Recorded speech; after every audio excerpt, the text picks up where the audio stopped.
Leg piece একটা, দুটো, তিনটে লেগ দেখছি। ও আর একটা আছে, এই যে 4টে লেগ পিস এনেছে। কেমন আছো তোমরা সব? আশা করি সবাই তোমরা ভালো আছো। আজকে কি কি বাজার হলো, কি কি রান্না হবে, চলো একবার শেয়ার করে নিই তোমাদের সাথে।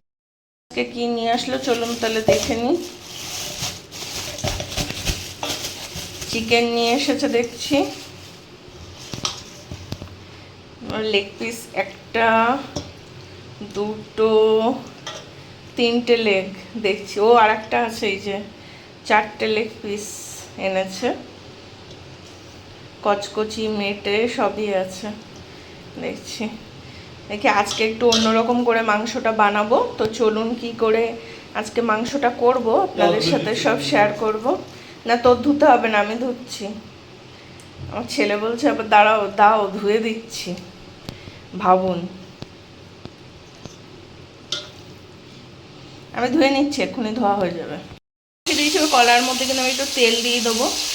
পেঁয়াজ, রসুন, কাঁচা লঙ্কা বাটা দিয়ে দিয়েছি, লঙ্কা গুঁড়ো, জিরে গুঁড়ো দিলাম। লঙ্কা গুঁড়ো আর অল্প একটু লাগবে এটায়। এবার এই যে মাংস কিন্তু আমি সব পরিষ্কার করে ধুয়ে রেখেছি, মাংসটা এবার এর ভিতরে দিয়ে দেবো আমি।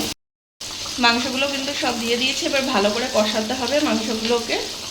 কষিয়ে কিন্তু জলও বেরোবে একটু, সেই জলেই সিদ্ধ হয়ে যাবে, এক্সট্রা কোনো জল দেওয়া হবে না এটায়।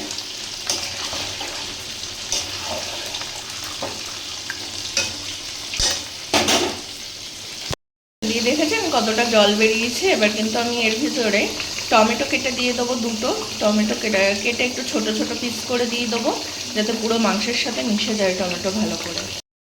টমেটো এইভাবে কুচি করে দিলাম, দিয়ে কিন্তু পুরো একদম ছোট ছোট এই যে টুকরো করে দিয়েছি। দুটো টমেটো কেটে এবার মাংসের মধ্যে পুরো দিয়ে দিলাম এইভাবে। এবার মাংসটাকে শুধু ঢাকা দিয়ে দিয়ে কষাতে হবে, জল দেওয়া হবে না। যতটুকু জল আছে এই জলেই কিন্তু মাংস সিদ্ধ হয়ে যাবে। আর মাংস হওয়ার পর লাস্টে যে জিনিসটা দেবো সেটা আপনারা দেখতে পাবেন, তখনই বলবো। মাংস কিন্তু সিদ্ধ হয়ে গেছে, ঝোলটা শুধু মরলেই হয়ে যাবে। আর এর মধ্যে কিন্তু আমি এবার একটু কেশরি মেথি দিয়ে দেবো। কেশরি মেথি দেওয়ার পরে কিছুক্ষণ জাল দেবো, জাল দিয়ে কিন্তু বন্ধ করে দেবো।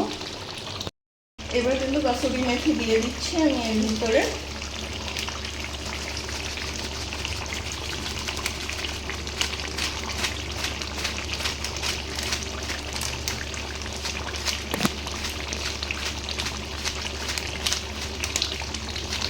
খুব সুন্দর একটা গন্ধ বেরোচ্ছে কসুরি মেথি দেওয়ার পরে।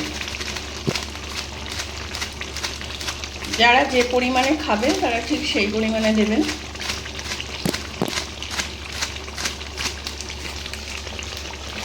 আমরা আর দেবো না, এবার একটু এটা নেড়ে চেড়ে দিই, তাহলে মাংসের সব জায়গায় এটা যাবে।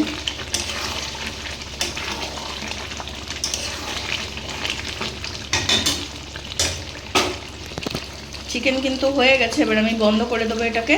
এদিকে কিন্তু রাইস বসিয়ে দিয়েছি, আর এটা দেরাদুন রাইস বসিয়েছি আমি এখানে। ভালো লাগলো ভিডিওটা অবশ্যই জানাবে, ভালো লাগলে লাইক, শেয়ার, কমেন্ট আর সাবস্ক্রাইব করে সাথে থাকবে, পাশে থাকবে। আরও নতুন ভিডিও নিয়ে কালকে আবার চলে আসবো। আজকে তাহলে টাটা।